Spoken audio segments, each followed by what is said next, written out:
Hi, I'm Oliver. For the longest time, I believed I was living the dream. A dream I had built with my wife, Liana. We met when we were young, full of hope and ambition. Together, we created a life that I thought was unbreakable. I loved her deeply, and I believed with all my heart that she loved me just as much. We were a team, facing the world together, sharing our victories and our struggles. I always believed that loyalty was the foundation of a strong marriage. Trust was something we didn't just have. We embodied it. Our bond was something I thought was solid, something that could withstand anything. But sometimes, late at night, I would wonder, could anything ever come between us? Could something shatter this perfect life we had built? I'd quickly brush those thoughts aside, reassuring myself that Liana was as committed to us as I was. But what if everything I believed in, everything I thought was true, suddenly fell apart? What if the person I trusted most in the world betrayed me? Looking back, I realized there were signs, small things I ignored because I didn't want to see them. I was too wrapped up in the life we had, too comfortable to consider that it could all come crashing down. This is my story, a story of love, of betrayal, and of finding my way back to myself. It all started with one unexpected revelation, one moment that changed everything I thought I knew. For a long time, life with Liana felt like a dream. We had what many people would consider the perfect marriage. We laughed together, planned our future together, and supported each other through thick and thin. There was a comfort in knowing that no matter what life threw our way, we had each other. Our days were filled with small moments of happiness that seemed insignificant at the time, but in hindsight meant everything. We'd have dinner together every night, sharing stories about our day. We took weekend trips, just the two of us, to escape the stress of everyday life. It was in those moments that I felt the most connected to her, as if nothing could ever come between us. But as much as I cherished those times, there were also fleeting moments of doubt, tiny cracks in the facade that I was too quick to dismiss. There would be times when she seemed distant, lost in her own thoughts. I'd ask if everything was okay, and she'd always smile and say it was. And I believed her because I wanted to believe her. After all, we had built this life together. Why would she ever want anything different? Still, those doubts lingered in the back of my mind. But I told myself I was being paranoid, that I was letting my insecurities get the better of me. Liana was my wife, my partner in everything. She would never do anything to hurt me. At least, that's what I told myself. Looking back, I see now how much I took for granted, how I convinced myself that our marriage was immune to the struggles that so many others face. I was so focused on the life we had built, on the image of us as the perfect couple, that I ignored the small signs that something might be wrong. We had a routine, a rhythm to our life that felt safe and predictable. And in that routine, I found comfort. But comfort can be deceptive.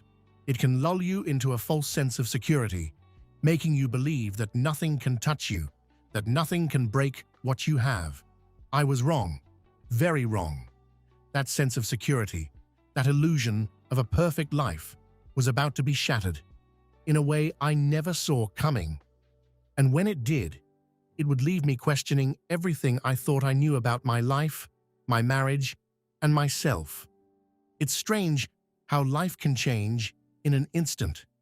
One moment, everything seems normal, and the next, your world is turned upside down. For me, that moment came out of nowhere, unexpected and devastating. I was going about my day, not suspecting anything was wrong. I was running an errand, something as mundane as picking up groceries, when a stranger approached me. He looked hesitant, almost as if he wasn't sure whether to speak up or not. I remember the look on his face, a mix of pity and discomfort, as if he didn't want to be the one to say what he was about to say. He told me that he had seen Liana, my wife, with another man. At first, I didn't believe him. How could I? Liana was my wife, the person I trusted most in this world. The idea that she could be with someone else, it just didn't make sense. I remember standing there, feeling like I was in some sort of alternate reality, where nothing made sense and everything was out of place. My first reaction was denial. I wanted to believe that this man was mistaken, that he had somehow confused Liana with someone else. But as he described what he had seen, the details became too specific, too accurate to ignore. He described Liana's clothes, her mannerisms, even the way she smiled. It was her, and deep down, I knew it. Even as I listened to him, part of me was still trying to hold on to the belief that it couldn't be true. I asked him if he was sure, hoping for some sort of mistake, but he just nodded, his expression sad. He didn't want to hurt me, but he felt I needed to know. The ground beneath me felt like it was crumbling. My mind raced, trying to process what I had just heard. 1,000 thoughts ran through my head, each one more painful than the last. Why would she do this? How long had it been going on? Was it something I did or didn't do? I wanted to run home, to confront her right then and there, but at the same time, I was terrified of what I might find out. I didn't want this to be real. I didn't want my life, our life, to be a lie. But no matter how much I wanted to deny it, the seed of doubt had been planted, and it was growing fast. The rest of that day is a blur. I don't remember finishing my errands. I don't remember driving home. All I could think about was Liana, and the possibility that everything I believed about our marriage was a lie, that our life together wasn't as perfect as I had thought. It felt like the walls were closing in on me and there was no way out. I had to know the truth, but at the same time, I was terrified of what that truth would be. I spent the rest of the day in a daze, barely able to function, as the weight of what I had just learned bore down on me. I knew I had to confront Liana, but I also knew that once I did, there would be no going back. The illusion of our perfect life had been shattered, and I was left to pick up the pieces, not knowing if I could ever put them back together again. I remember the moment I decided to confront Liana like it was yesterday. The air in our home felt thick, almost suffocating, as if it knew what was about to happen.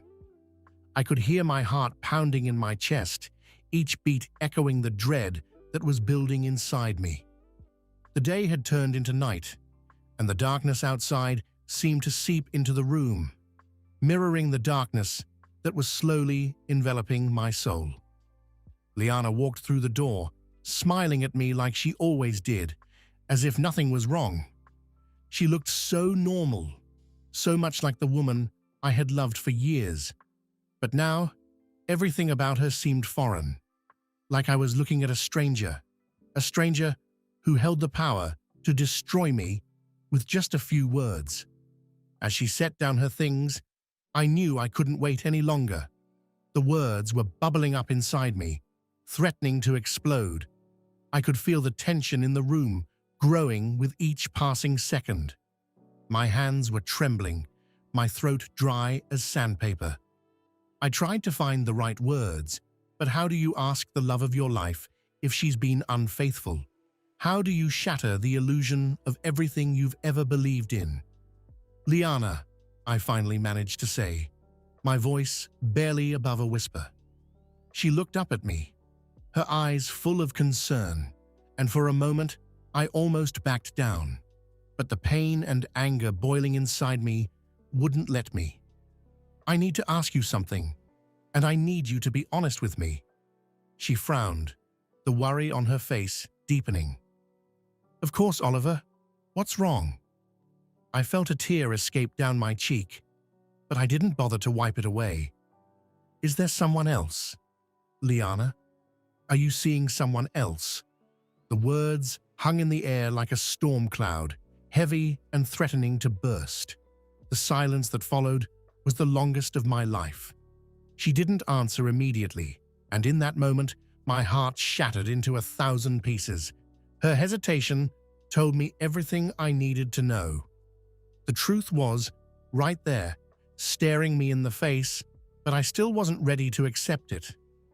"Oliver," she started, her voice trembling. I could see the tears welling up in her eyes, and it took everything in me not to scream, to demand the truth right then and there. "I'm so sorry." Sorry? That single word hit me like a sledgehammer. It confirmed everything I feared, everything I didn't want to believe. My knees went weak, and I had to grab on to the edge of the table to keep from collapsing. The room was spinning, and it felt like the world was crashing down around me. "How could you?" I choked out, my voice breaking. "After everything we've been through, after everything we've built, how could you do this to us?" She was crying now, the tears streaming down her face, but I couldn't feel sympathy. I was too consumed by the pain, the betrayal, the overwhelming sense of loss. The woman I had devoted my life to, the woman I had trusted with every part of me, had destroyed it all. "I never meant to hurt you," she sobbed, trying to reach out to me, but I pulled away. Her touch felt like fire, burning me, reminding me of the trust she had broken. "Never meant to hurt me," I repeated, my voice rising with anger. "You didn't just hurt me, Liana. You destroyed me. You destroyed everything we had." I could see the regret in her eyes, but it wasn't enough. Nothing could undo what she had done. The future I had envisioned, the life I thought we would share, was gone. The betrayal had cut so deep, I wasn't sure if I could ever recover. "I loved you," I whispered, the words feeling hollow as they left my lips. "I gave you everything, and you threw it all away. Why, Liana, why?" She tried to explain, to offer some justification, but I couldn't hear it. The pain was too much, the betrayal too great. Every word she spoke felt like another dagger in my heart, twisting and turning, leaving wounds that would never fully heal. In that moment, I realized that the Liana I had loved was gone. The woman standing in front of me was someone else, someone who had made choices that I couldn't understand, choices that had shattered our lives beyond repair. I didn't know what to do, where to go from here. The only thing I knew was that everything had changed, and there was no going back.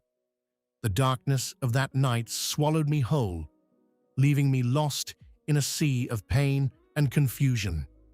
The life I knew was over, and I was left alone to pick up the pieces of my broken heart.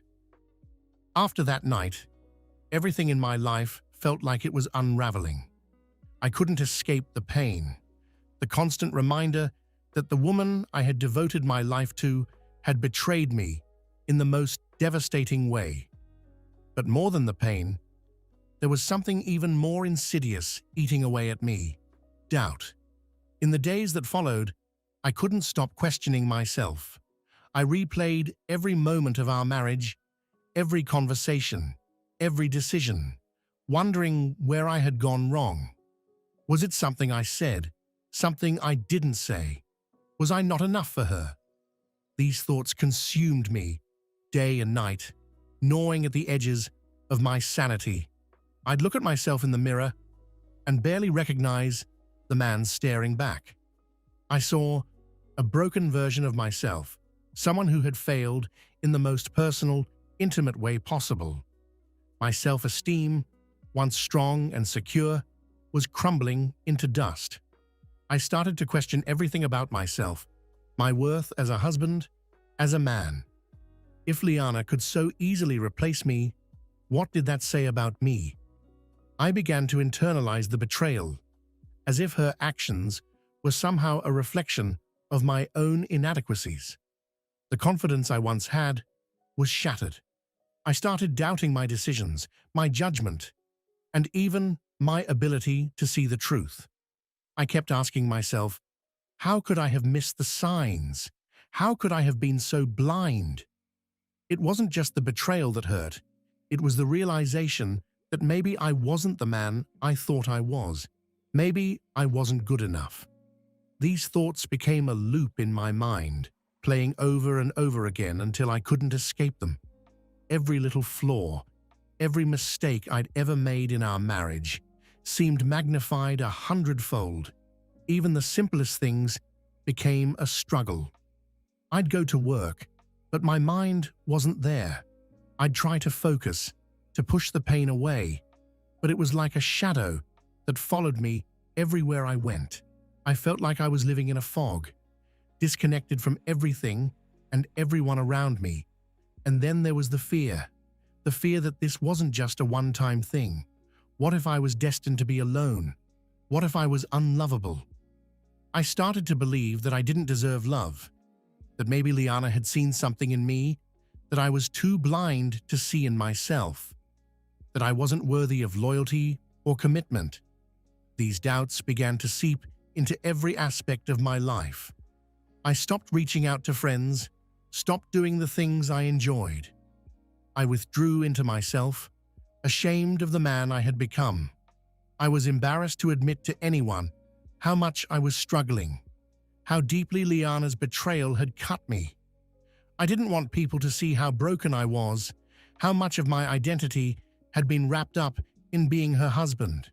But the truth was, I felt lost. I didn't know who I was without her, without the life we had built together.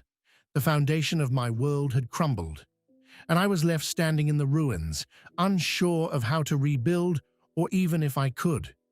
My confidence, my sense of self, had been shattered, and all that was left was a man struggling to find his way in the dark.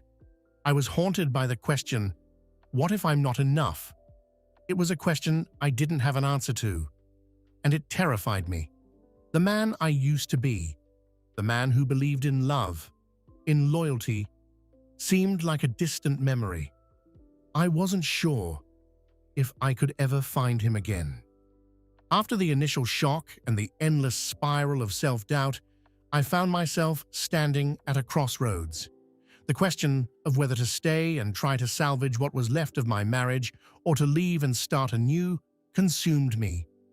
It felt like I was being torn in two, with each option leading to a different kind of pain. On one hand, there was the life we had built together, the memories, the shared experiences, the love that had once been so strong. It was hard to let go of all that. I kept thinking about the vows we made, the promises to stand by each other for better or for worse. Was this the worse we were supposed to endure? Was I supposed to fight for our marriage, to forgive and try to move forward? But then, every time I looked at Liana, all I could see was her betrayal.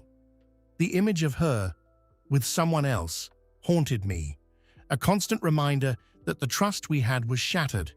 How could I ever look at her the same way again? How could I ever trust her, knowing what she had done? I remember sitting in our living room, surrounded by the silence that now filled our home, and feeling utterly paralyzed. I wanted to scream, to cry, to do something, anything, that would make this decision easier, but nothing came. All I could do was think about the life we had and the life that could be, neither one offering any real comfort. If I stayed, I knew it would be a long, painful road to rebuilding what we had. I'd have to learn to forgive, to trust again, and I wasn't sure if I had the strength to do that. But leaving felt like giving up on everything we had ever been. It felt like admitting defeat, like acknowledging that the love we had wasn't strong enough to survive this. I spent countless nights lying awake, weighing my options, trying to imagine what my life would look like either way. I'd think about the good times, the laughter, the closeness we once shared, and I'd feel a pang of guilt for even considering walking away. But then the anger would return, the hurt, and I'd find myself leaning toward leaving just to escape the pain. Friends and family offered advice, but their words only added to the confusion. Some told me to fight for my marriage, that every relationship has its challenges, and that love can conquer anything. Others urged me to leave, to find someone who would truly appreciate me and never betray me the way Liana had. Deep down, though, I knew this was a decision only I could make. No one else could truly understand the depth of our relationship, the history we shared, or the way her betrayal had torn me apart. I felt like I was standing on the edge of a cliff, with one step leading to a dark, uncertain future, and the other keeping me in a place of pain and mistrust. One night, as I sat alone in the dark, I realized that staying meant living with constant doubt, always wondering if I could ever fully trust her again. It meant questioning every smile, every touch, every word she said, and I knew that would slowly destroy me.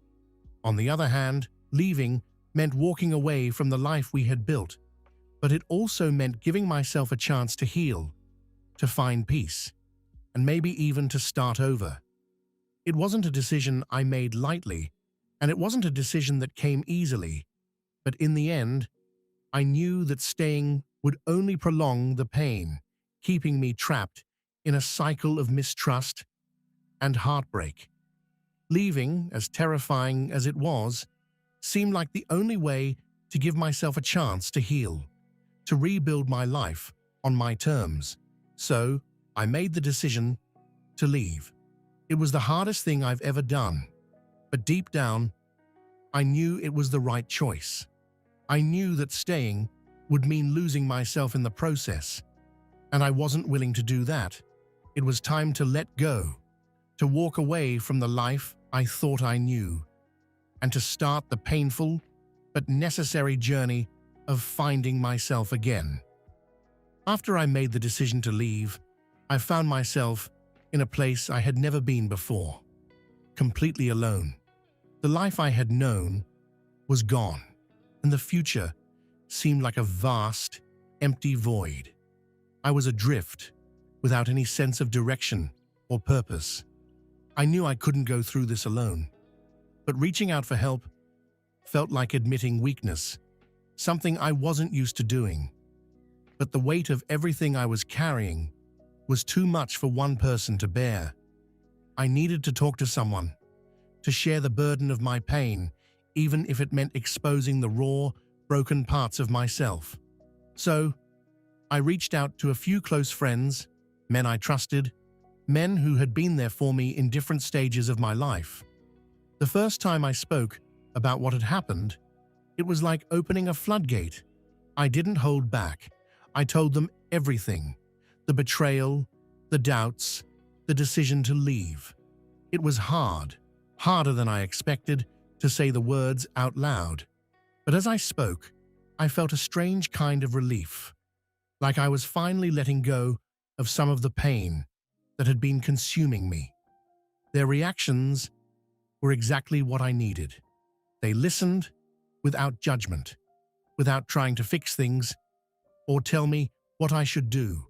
They simply listened, offering their support in the quiet, steady way that only true friends can.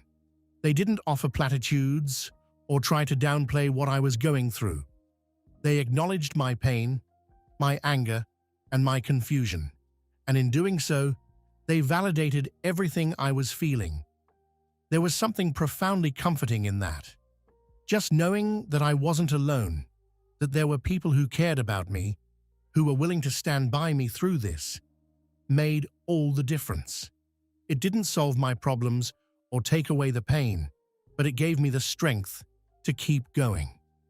We started meeting regularly, just a few guys sitting around, talking about life, work, and yes, sometimes about what had happened with Liana. These weren't deep, emotional conversations every time.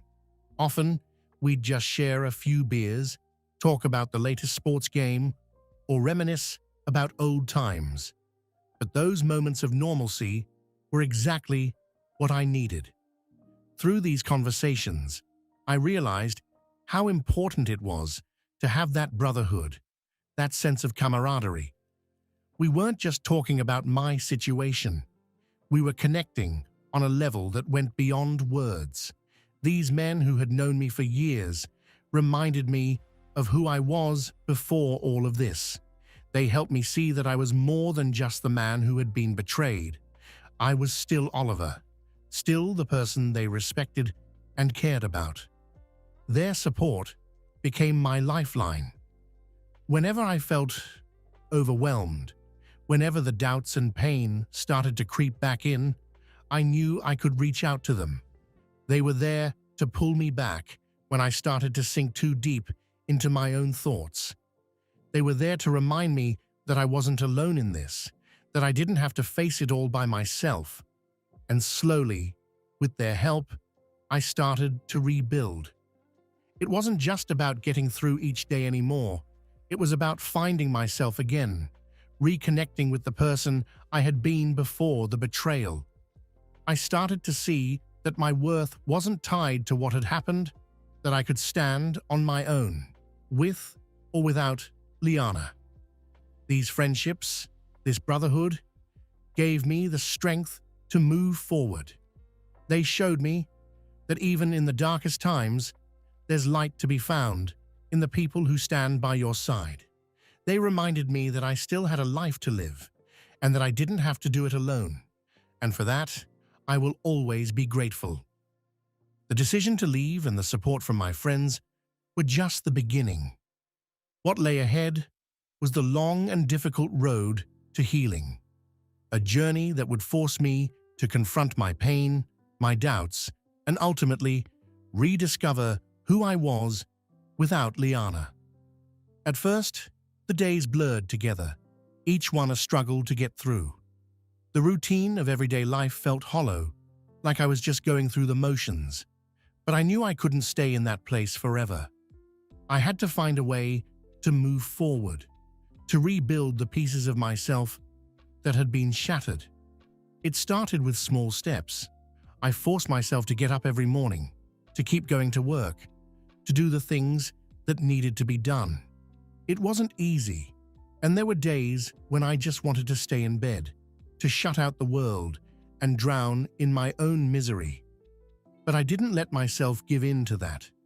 I knew that if I did, I might never find my way out. I started focusing on the things that had once brought me joy, things I had neglected during the turmoil of my marriage. I picked up old hobbies, like going for long runs in the early morning, letting the rhythm of my feet hitting the pavement clear my mind. I started reading again, losing myself in books that transported me to another world, if only for a little while. Therapy became a crucial part of my healing process. At first, I was hesitant to go, thinking I could handle it on my own. But sitting in that room, talking to someone who didn't know me, who didn't have any preconceived notions about who I was or what I had been through, was liberating. My therapist helped me navigate the complex emotions I was experiencing: anger, sadness, confusion, and yes, even guilt. Through therapy, I began to understand that healing wasn't about forgetting what had happened or pretending it didn't hurt. It was about acknowledging the pain, letting myself feel it, and then finding a way to move beyond it. I had to learn to forgive, not just Liana, but myself. I had to forgive myself for the doubts, for the times I felt weak or lost, and for not seeing what had been happening right in front of me. As the months passed, I began to notice small changes in myself. I started to feel a sense of peace, that I hadn't felt in a long time. It wasn't constant, and there were still bad days, but they became less frequent. I began to see that my life wasn't defined by Liana's betrayal. I was more than that. I had value, worth, and the capacity for happiness, even if it was hard to believe at times. I also started to redefine what I wanted from life. For so long, my identity had been tied to being Liana's husband, to the life we had planned together. But now I had the opportunity to rediscover who I was on my own terms. I began setting new goals, both big and small. I focused on my career, taking on new challenges that pushed me outside of my comfort zone. I made an effort to reconnect with old friends, people I had lost touch with over the years.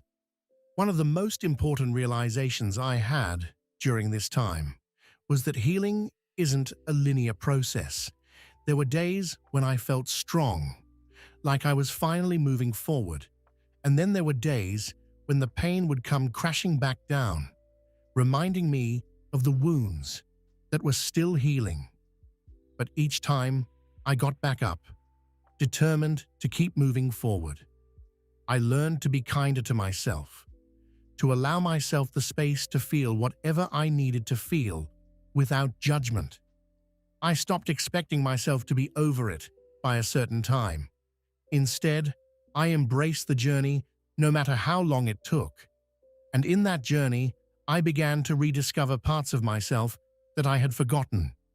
I remembered what it felt like to laugh without reservation, to enjoy the simple pleasures of life, to feel a sense of accomplishment in my own achievements.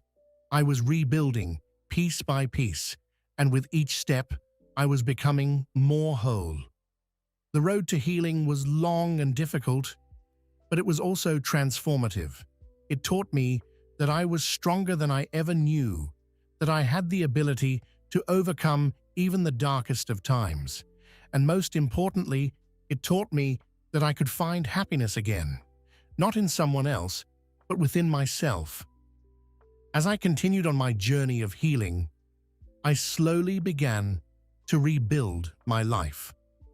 I had come a long way from the man who was shattered by betrayal, but there was still a part of me that remained guarded, hesitant to open myself up again. I wasn't sure if I was ready to let someone else into my life, to trust again, knowing how deeply I had been hurt before. But life has a way of surprising us when we least expect it. I met Emma at a mutual friend's gathering. It was one of those events I almost didn't attend, feeling too tired and too disconnected to socialize. But something pushed me to go, and now looking back, I'm grateful that I did. Emma wasn't someone I immediately noticed in the crowd, but as the night went on, we ended up talking. Just casual, light conversation at first. There was something about her that felt different. She had a warmth, a genuine kindness in her eyes that made me feel at ease. We talked about everything and nothing, our favorite books, music, the small details of life that usually go unnoticed.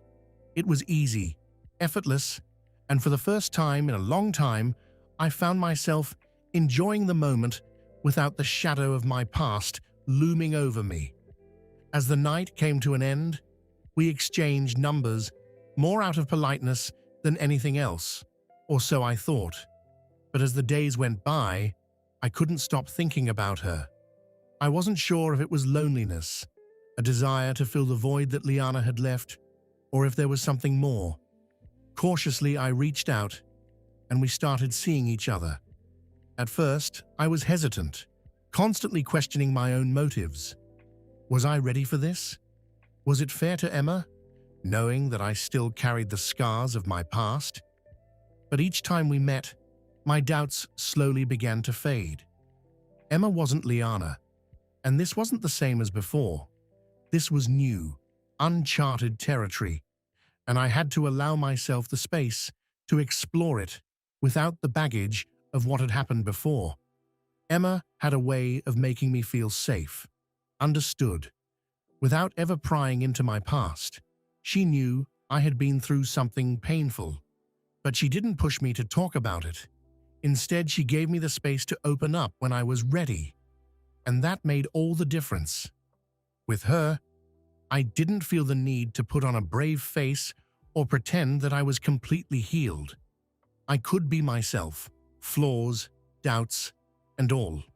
One evening, as we sat together, talking late into the night, I realized something that took me by surprise. I wasn't just with Emma to escape my loneliness or to fill the gaps left by Liana. I genuinely enjoyed being with her. She made me laugh, made me think, and more than anything, she made me feel hopeful again. Hopeful that maybe, just maybe, I could find love again. But with that hope came fear. The fear of being hurt again, of opening myself up only to be betrayed once more. Trusting Emma meant letting go of the walls I had built around myself, and that was terrifying. I had to confront the reality that moving forward meant embracing vulnerability, and that wasn't something I could take lightly. Yet, Emma's patience and understanding gave me the courage to take that leap. Little by little, I let her in. I shared parts of my story, my fears, and my hopes for the future. She listened without judgment, offering her support in ways that were both gentle and unwavering. With Emma, I didn't feel rushed. I felt like I could take my time, that there was no pressure to be anyone other than who I was in that moment. As our relationship grew, I began to realize that this second chance wasn't just about finding love again. It was about discovering that I could be happy, that I could trust, and that I could build something new and meaningful without erasing the past. Emma wasn't a replacement for Liana, and what we had wasn't about filling a void. It was about starting something fresh, something that had the potential to be just as deep and just as real, but on entirely different terms. Meeting Emma showed me that even after the deepest pain, life has a way of offering us new beginnings. It wasn't about forgetting what had happened or pretending it didn't matter. It was about acknowledging that I had been hurt, that I had healed, and that I was ready to embrace whatever came next with an open heart and a cautious but hopeful spirit. This second chance was more than I could have ever expected. It wasn't just about love. It was about rediscovering my capacity for joy, trust, and connection. And for the first time in a long time, I felt like I was truly living again. As time went on, my relationship with Emma deepened in ways I hadn't anticipated. What started as a cautious exploration turned into something real, something meaningful. The more time I spent with her, the more I realized that I was rediscovering not just love, but a sense of happiness and fulfillment that I thought I had lost forever. With Emma, I found a kind of peace that I hadn't known I needed. She brought a lightness into my life that I hadn't felt in years, a joy that was simple yet profound. It wasn't about grand gestures or sweeping declarations. It was in the little things. The way she made me laugh when I least expected it, the comfort of her presence on a quiet evening, the way she listened and cared without needing to fix or change anything. Through Emma, I learned that love could be different, that it didn't have to be defined by what I had known before. This wasn't about comparing her to Liana or trying to replicate what I had lost. It was about embracing something new, something that was uniquely ours. And in doing so, I began to understand that love isn't a one-time thing. It's not something that only happens once, and if it's broken, it's gone forever. Love, I realized, is resilient. It can endure, evolve, and even be found again, in unexpected places. There were moments, of course, when my past would creep back in, when the old fears and doubts would resurface. But Emma had a way of grounding me, reminding me that the past didn't define our future. She helped me see that while my experiences with Liana had shaped me, they didn't have to control me. I could choose to move forward, to build something beautiful from the lessons I had learned. One day, as we were walking together in the park, the sun setting in a blaze of orange and pink, it hit me. I wasn't just happy. I was content. I felt a sense of completeness that I hadn't felt in a long time, a realization that I had found my way back to myself. And more than that, I had found someone who loved and accepted me for who I was, scars and all. In Emma, I found a partner, a friend, and a love that was built on trust, respect, and mutual understanding. It wasn't about perfection or trying to live up to some ideal. It was about being real, being present, and embracing each day as it came. We didn't rush things. We let our relationship unfold naturally. And in that time, we created a bond that was strong because it was built on honesty and genuine care for one another. Looking back, I realized that my journey had brought me full circle. I had been broken, yes, but in that breaking, I had discovered a strength I didn't know I had. I had faced my darkest fears, and in doing so, I had emerged with a clearer understanding of who I was and what I wanted from life. I had learned that happiness isn't something that just happens to you. It's something you have to choose, to work for, and to nurture. And now, with Emma by my side, I felt ready to embrace whatever the future held. I didn't need to rush into anything or try to force a particular outcome. I was content to let things unfold in their own time, confident in the knowledge that I was capable of love, of trust, and of finding happiness again. This final resolution wasn't about forgetting the past or pretending it didn't matter. It was about integrating those experiences into who I had become, allowing them to inform my choices without dictating them. I had found love again, yes, but more importantly, I had found a renewed sense of self-worth and a belief in the possibility of a joyful, fulfilling life. In the end, I discovered that happiness isn't about having everything you want or avoiding all pain. It's about finding peace within yourself, appreciating the love you have, and choosing to live each day with an open heart. With Emma, I found a new love, but I also found a deeper, more enduring happiness, one that came from within and that I knew would carry me through whatever life had in store.